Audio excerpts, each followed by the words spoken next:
Pemirsa, Zionis Israel tanpa henti terus melakukan gempuran di Lebanon Selatan.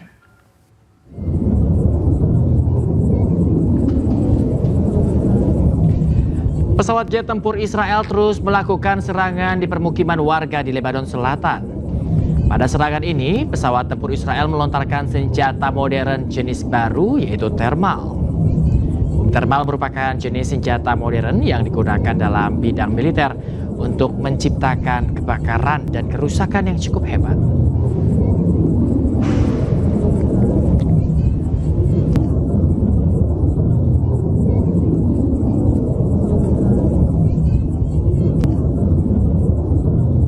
Sementara itu, pemirsa, Israel kembali menyerang desa-desa di Lebanon Selatan. Ya, serangan ini menyebabkan kerusakan parah di wilayah tersebut.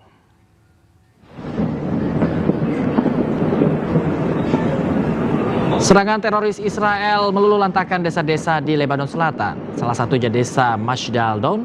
Israel mengklaim menghancurkan terowongan sepanjang 200 meter yang juga menjadi salah satu markas Hizbullah. Israel menyebut terowongan ini berisi ratusan senjata serta beberapa peluncur yang kerap digunakan untuk menyerang warga Israel. Serangan ini menuai reaksi keras dunia. Iran dan Hizbullah pun berjanji akan menyerang kembali Israel.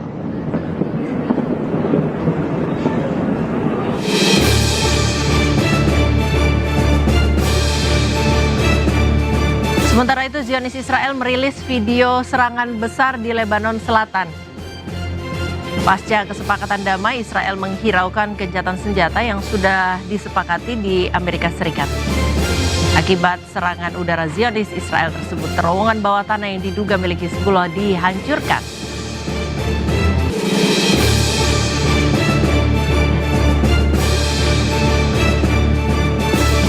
Informasi lainnya, pemirsa, polisi menangkap pelaku aksi pelemparan bom Molotov di kawasan Rawa Badak Selatan, Koja, Jakarta Utara. 2 pelaku ditangkap beserta barang bukti rekaman CCTV.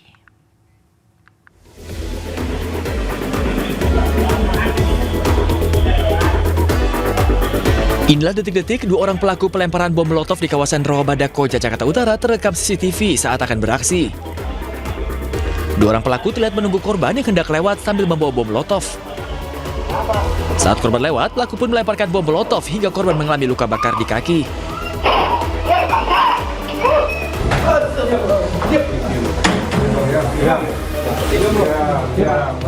Berbekal rekaman CCTV, polisi berhasil meringkus 2 pelaku H dan MT di lokasi berbeda, yakni di kawasan Cipinang, Jakarta Timur dan kawasan Cilincing, Jakarta Utara. Dari pemeriksaan awal, motif pelaku melakukan aksinya didasari rasa cemburu pelaku H setelah mengetahui mantan istrinya dekat dengan pria lain. Hingga pelaku H mengajak pelaku MT dan seorang lainnya berinisial D untuk melakukan penyerangan.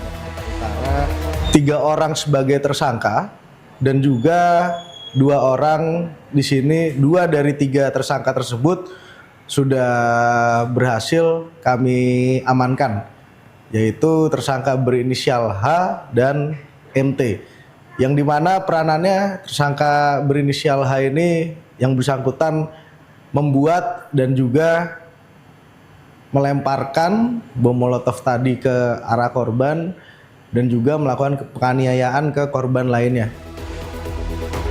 Kini kedua pelaku terancam 9 tahun kurungan penjara, sedangkan pelaku berinisial D masih dalam pengejaran petugas. Dari Jakarta, Sofyan Firdaus, A-News melaporkan.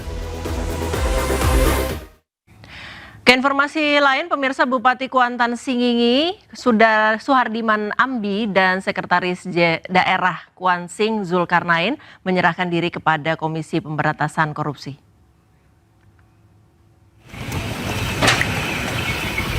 Penyerahan diri Bupati dan Sekda Kuansing disampaikan oleh Jubir KPK Budi Prasetyo. Keduanya telah tiba di Gedung Merah Putih di kawasan Kuningan, Jakarta Selatan pada Selasa malam pukul 21:17 waktu Indonesia Barat. Usai menyerahkan diri, keduanya langsung menjalani pemeriksaan intensif. Sebelumnya, Komisi Pemberantasan Korupsi mengultimatum Bupati Kuansing, yaitu Suhardiman Ambi dan Sekretaris Daerahnya, yaitu Zulkarnain, untuk menyerahkan diri. Permintaan itu disampaikan terkait operasi tangkap tangan di Kuansing, Riau beberapa waktu lalu.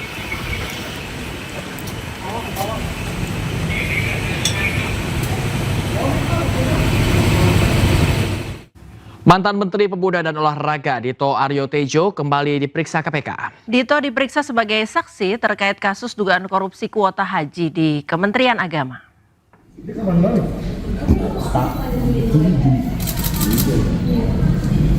Menpora Dito Aryo Tejo tiba di gedung KPK pada Selasa pagi dengan membawa surat panggilan dari KPK terkait pemeriksaan korupsi kuota haji. Dito diperiksa sebagai saksi oleh KPK dan akan digali keterangannya mengenai asal-usul tambahan 20.000 kuota haji yang diberikan oleh pemerintah Arab Saudi kepada Indonesia pada tahun 2022. Dalam pemeriksaan ini Dito diketahui menjadi salah satu pejabat yang ikut ke Saudi saat penambahan kuota tersebut disepakati.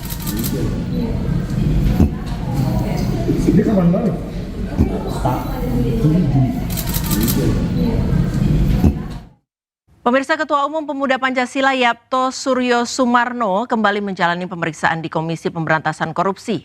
Ya, Yapto ini diperiksa sebagai saksi dalam perkara dugaan gratifikasi yang menjerat mantan Bupati Kutai Kartanegara yaitu Rita Widiasari. Izin Bapak. Yapto Suryo Sumarno tiba di gedung KPK Jakarta sekitar pukul 9 pagi. Dampingi penasihat hukumnya, Yapto tidak memberikan pernyataan apapun kepada awak media dan langsung melenggang ke dalam gedung. Juru bicara KPK Budi Prasetyo mengatakan pemeriksaan terhadap Yapto dijadwalkan kembali oleh penyidik untuk mendalami perkara dugaan penerimaan gratifikasi terkait pembayaran per metrik ton batu bara di wilayah Kutai Kartanegara. Dalam pemeriksaan tersebut, penyidik akan menelusuri sejumlah aset yang diduga berkaitan dengan penerimaan gratifikasi oleh tersangka. Setelah itu, penyidik juga mendalami kemungkinan adanya unsur tindak pidana pencucian uang. Izin Bapak. Pemirsa, mantan Mendikbudristek Nadiem Makarim divonis 10 tahun penjara dalam kasus dugaan korupsi pengadaan Chromebook. Usai menjalani sidang vonis, Nadiem Makarim disambut tangisan para pengemudi ojek online. Pidana kepada terdakwa oleh karena itu dengan pidana penjara selama 10 tahun dan pidana denda sejumlah 1 miliar yang harus dibayar dalam jangka waktu 1 bulan dan dapat diperpanjang untuk paling lama 1 bulan sejak putusan berkekuatan hukum tetap. Mantan Mendikbudristek Nadiem Makarim divonis 10 tahun penjara oleh Majelis Hakim dalam kasus dugaan korupsi pengadaan Chromebook dan Chrome Device Management. Hakim menyatakan Nadiem bersalah melanggar pasal 604 Junto pasal 18 Undang-Undang Tindak Pidana Korupsi, Junto pasal 20 huruf C Undang-Undang Nomor 1 Tahun 2023 tentang KUHP. Hakim juga menghukum Nadiem membayar denda 1 miliar rupiah, subsidiar 190 hari kurungan dan uang pengganti 809 miliar rupiah. Apabila Nadiem tidak dapat membayar, maka harta kekayaannya dapat dirampas dan dilelang. Jika harta tidak mencukupi, maka diganti 5 tahun kurungan.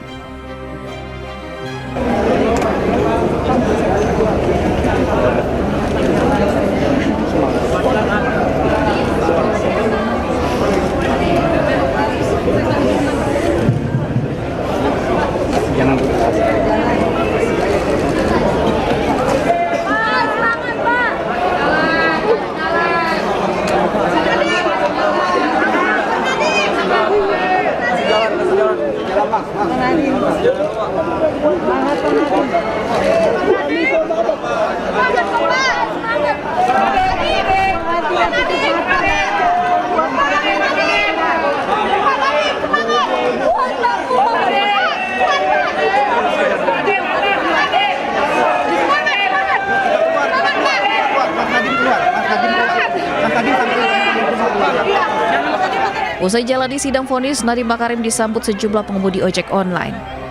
Tak hanya Nadiem yang menangis jalani vonis, para pengemudi ojol juga tampak menangis sambil memeluk Nadiem di luar ruang sidang pengadilan. Tim Liputan iNews melaporkan.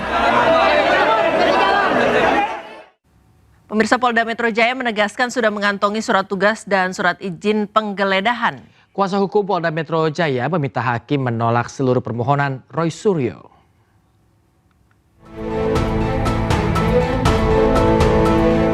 Sidang pra-peradilan Roy Suryo Selasa pagi, Polda Metro Jaya dan Kejari Jakarta Selatan sebagai termohon memberikan jawaban.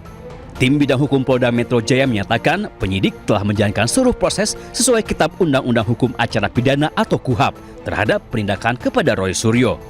Penggeledahan rumah Roy Suryo dilakukan berdasarkan penetapan Pengadilan Negeri Tangerang. Penyidik disebut juga telah menunjukkan surat tugas dan surat izin penggeledahan.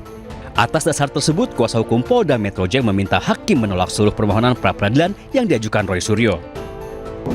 Termohon memperlihatkan surat perintah penahanan beserta berita acara penahanan kepada pemohon dan penasihat hukumnya serta memberikan kesempatan untuk membaca dan menandatangani dokumen tersebut. Namun demikian, baik pemohon maupun penasihat hukumnya kembali menolak membubuhkan tanda tangan. Roy Suryo bersama kuasa hukumnya menilai jawaban Polda Metro Jaya tidak konsisten. Rencananya pada sidang lanjutan, Roy akan menghadirkan saksi.